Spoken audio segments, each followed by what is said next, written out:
পরিবারের সাথে ঘোরাঘুরি, গল্প, আড্ডা, গান সবকিছুর মজাই আলাদা।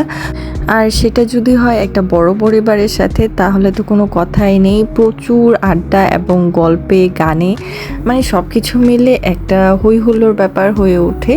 তো এই জিনিসটা আমার কাছে খুব ভালো লাগে। তো আলহামদুলিল্লাহ আমি এরকম একটা ফ্যামিলি পেয়েছি। আর মাশাআল্লাহ আমি অনেক লাকি মনে করি, কারণ আমি আমার বাবার বাড়ি, আমার শ্বশুর বাড়ি সব দিক দিয়েই দেখা যায় যে আমার পছন্দের এনভায়রনমেন্টটা ক্রিয়েট করতে পারি বা ক্রিয়েট হয়ে যায়। মানে একটু গল্প, একটু আড্ডা, খাওয়া দাওয়া, তো এই জিনিসগুলো আমাকে খুব টানতো ছোটোবেলা থেকেই। আর সেটাই হয়ে উঠেছে আলহামদুলিল্লাহ। তো এই যে গতকাল রাতে আসলে আমরা এটা একটা ছোট্ট আউটিং দিয়েছিলাম। আর এছাড়া সকালবেলা আমরা হচ্ছে একটু লং ট্যুরে গিয়েছিলাম ঘোরাঘুরির জন্য। তো রাতের বেলা মনে হচ্ছিল যে ফ্যামিলিকে নিয়ে একটু বাহিরে যাই, একটু খাওয়া দাওয়া করি। তো যার কারণে বাহিরে যাওয়া আর এই তো হালকা পাতলা খাওয়া দাওয়া করা, কারণ সারাদিন ঘোরাঘুরির পরে আসলে ভারী কিছু খাওয়াটাও কষ্ট হয়ে যায়। তো যার কারণে আমরা হালকা পাতলাই কিছু খেয়েছিলাম। বাই দ্য ওয়ে, আমাদের এই ট্রিটের স্পন্সর কিন্তু ছিল তাহমিনা কাকি এবং শিশির কাকা। সো ওনাদেরকে মেনি মেনি মেনি থ্যাঙ্কস যে এত মজার একটা ট্রিট দিয়েছে রাতের বেলা। আমরা মেইনলি আসলে রাতের বেলা ফুচকা খেতে বের হয়েছিলাম। মানে সবার মনে হচ্ছিল যে রাতের বেলা একটু টক জাতীয় কিছু খেলে ভালো হবে, কারণ দিনের বেলা আমরা একটু হেভি খাবার খেয়ে ফেলেছিলাম। সো রাতের বেলা যখন বের হলাম তো অলমোস্ট 11টার মতো বেজে গিয়েছিল। আর 11টা না, অ্যাকচুয়ালি 10:30 বাজছিল। তো মনে হলো যে ওই টাইমটাতে গেলে ফুচকা পাবো কি না, আর সেটাই হলো, গিয়ে দেখি ফুচকা নেই।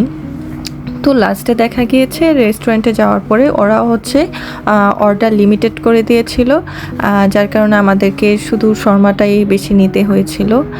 আর লাস্টে যখন বের হলাম তখন এই চিকেন তান্দুরিগুলো দেখে আমাদের মধ্যে কয়েকজনের মনে হলো যে একটু চিকেন তান্দুরিও খাবে। তো যার কারণে চিকেন তান্দুরিও নেওয়া হয়েছিল। তো এই আর কি, দেখা গিয়েছে যে একসাথে হলে আসলে বেশি কিছু না, হালকা পাতলা খেলে আর একটু গল্প টল্প করলেই এটা একটা অন্যরকম ফিলিং বা আনন্দের। আমরা কিন্তু যেখানেই যাচ্ছিলাম খুব গল্প করছিলাম। আর এই যে আমাদের সাথে বাচ্চাগুলা একদম দুষ্টুমি নিয়ে মেতেছিল। তো ওদেরকে একটু আদরও করে দিচ্ছিলাম। এত কিউট কিউট করে আশেপাশে দুষ্টুমি করছিল, নাচানাচি করছিল। তো এই যে বাচ্চাদের আসলে এইটাই আনন্দ, একটু বাহিরে গেলে।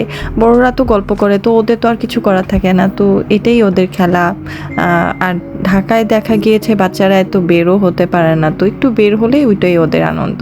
তো এই যে আমাদের খাবার রেডি হচ্ছিল, তো এই ফাঁকে আমরা কি করব, আর আমরা বসে বসে গল্প করছিলাম। প্রচুর মজা হচ্ছিল তখন। তো এই দিনগুলো আমরা আসলে খুব মিস করি যে গতকালকে তো এটা করে ওই দিনের আউটিংটা সেরা ছিল। তো এরকম টুকটাক গল্প চলে বা জিনিসগুলোও খুব মিস করতে থাকি। তো সবার শেষে এই তো খাবার দাবার নিয়ে আমরা হেঁটেই বাসায় যাচ্ছিলাম, কারণ বাসাও কাছে, আর হচ্ছে যা খেয়েছি সেই ক্যালোরিটা যেন বার্ন হয়ে যায়। আর ডে বাই ডে বাহিরে এত খাওয়া হচ্ছে, মানে অলমোস্ট রেগুলারই বাহিরে খাওয়া হচ্ছে। তো এটা হচ্ছে আমাদের হচ্ছে ক্যালোরিটাকেও বার্ন করে, যার কারণে হেঁটেই যাচ্ছি যে মোটা যেন না হয়ে যায়। তো এই তো, সবাই ভালো থাকবেন, আল্লাহ হাফেজ।